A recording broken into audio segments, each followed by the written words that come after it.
12 ঘন্টা জিজ্ঞাসাবাদ পর্বে এই মুহূর্তে বরানগরের বিধায়ক আমাদের সাথে রয়েছে এবিপি আনন্দের পর্দায়। তাপসদা, কি বলবেন? যে আমি নিজেই অত্যন্ত আশ্চর্য হয়েছি। দেখা যাক, আমার এই আর কিছু বলার, যদি কিছু বলার থাকে আমি নিশ্চয়ই একটি মোবাইল নিয়ে গেছি, কোন নির্দিষ্ট কোন পুরসভা সম্পর্কে জিজ্ঞাসা করা হয়নি।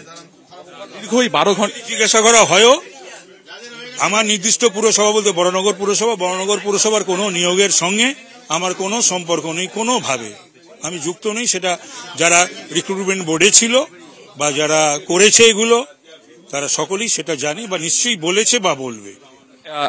দেখা গেছে যে এই মুহূর্তে সুজিত বসু কিংবা বিরাটিতে সুবোধ চক্রবর্তী এরা বিভিন্ন পুরসভার সাথে যুক্ত, আপনি তো কোনো পুরসভার সাথে যুক্ত নয়, তাহলে সেক্ষেত্রে দাঁড়িয়ে আপনার বাড়িতে আজকে এই নিয়োগ সংক্রান্ত, আমি তো বরানগরের এমএলএ বটে,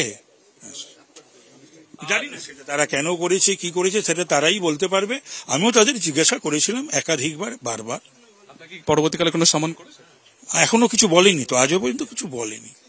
আমরা কথা বলছিলাম তাপস রায়ের সাথে, এবং দেখা যাচ্ছে 12 ঘন্টা অভিযান শেষে এই মুহূর্তে ইডি আধিকারিকেরা বেরিয়ে গেছে, বেশ কিছু নথিপত্র বাজেয়াপ্ত করা হয়েছে। সব মিলিয়ে 12 ঘন্টার এই ম্যারাথন তল্লাশিতে যথেষ্ট কিন্তু ক্লান্ত তাপস রায়। ক্যামেরা অতনুকুণ্ডুর সঙ্গে সুকান্ত মুখোপাধ্যায়, এবিপি আনন্দ। এখন এটা রাজনৈতিক একটা যে চক্রান্ত, তো আমার তো ডেফিনেটলি মনে হয়, আমার একটা যেটুকু আমার বুদ্ধিতে যেটা বলে। আর সেকেন্ড অফ অল, কিছু তো ওনারা পেলেন না, ফোনটা নিয়ে গেছেন যেটা শুনতেই পাচ্ছেন। বাকি আমাদের সাথে নর্মাল, মানে আমি কোথায় চাকরি করি, মা কি করে, দাদা কি করে, নর্মাল কথাবার্তা বললো। এমনি খুব কোঅপারেটিভ, মানে নাথিং ফোর্সফুল, নাথিং কিন্তু মানে 12 ঘন্টাটা ইজ আ লট। আর মানে সকালবেলা একদম 6:45 এসে একটা 14 জনের বাহিনী রীতিমতো, ওটা তো একটু টেকেন অ্যাব্যাক হই আমরা, বিশেষ করে বাবা মা দুজনেই বয়স্ক মানুষ। কিন্তু ঠিক আছে, এখন দেখা যাক এর পরবর্তী কি ওরা স্টেপ নেয়। দেখছি ফোন এখনো ব্যবহার করছেন, মানে আপনাদের কি ফোন নেওয়ার চেষ্টা করেছিল? না, আমাদের মানে যতক্ষণ চলেছে তদন্ত ততক্ষণ ওরা নিয়েছিল সাবমিট। এখনই দাদাকে একটু ফোন করছিলাম। কি ধরনের প্রশ্ন করা হয় আমাদেরকে? যেমন আমি কোথায় পড়াই, কত বছর পড়াচ্ছি, পড়াশোনা কি করেছি, দাদা কতদিন বাইরে আছে, নর্মাল, আমাদেরকে একদম নর্মাল কথাবার্তা। স্ক্যাম নিয়ে জিজ্ঞাসাবাদের জন্য আজকে এসেছিল, সেক্ষেত্রে দাঁড়িয়ে আপনাদেরকে কেন মনে হচ্ছে আপনার এই আওতায় কি করে? আয়তায় কি করে এলাম সেটা কিন্তু বুঝে উঠতে পারছি না।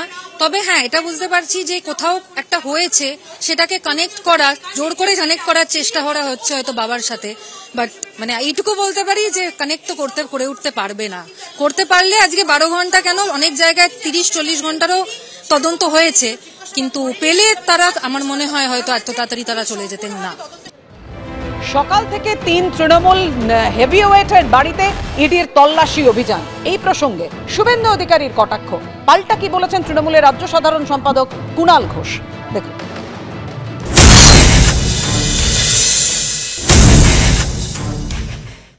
সুজিত বসুর পিএ সহ ওখানকার সাউথ দমদমের চেয়ারম্যান পাঁচুবাবু সহ যাদের জিজ্ঞাসাবাদ করা হয়েছে, বরানগরের চেয়ারম্যান সহ, তাদের কাছে মেটেরিয়াল পেয়েছে বলেই এনফোর্সমেন্ট ডাইরেক্টরেট আজকের পূর্ণ দিনে পূর্ণ কাজ করতে ভোর ভোর বেরিয়ে পড়েছে।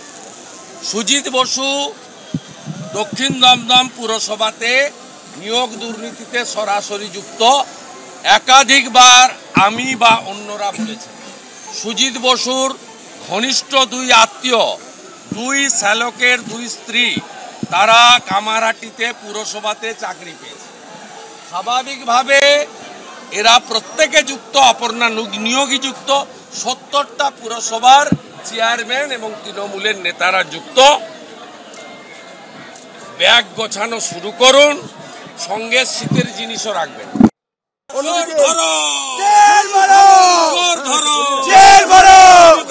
মমতা